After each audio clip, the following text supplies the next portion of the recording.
And the Hero 9 is here from Teco Buy, well packed as always.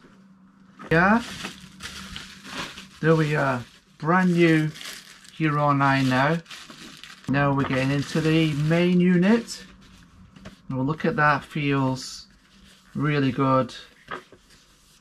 Hero 8 meets Hero 9. Oh, it's done it.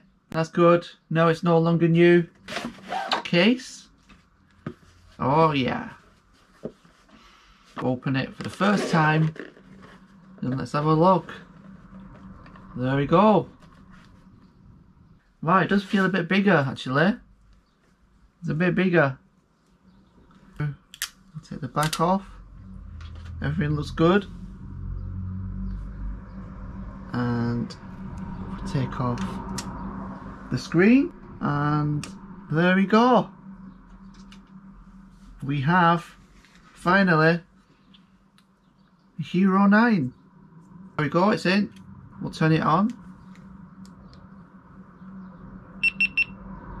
Oh, it's bleeping, doing the GoPro bleep. And there we see, this is saying it's found it, but I'm only on 13%. I see the front screen.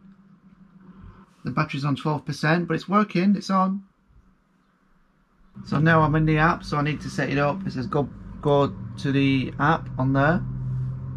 Oh, control your GoPro, it says GoPro's found. At the moment, it's just kind of doing the searching.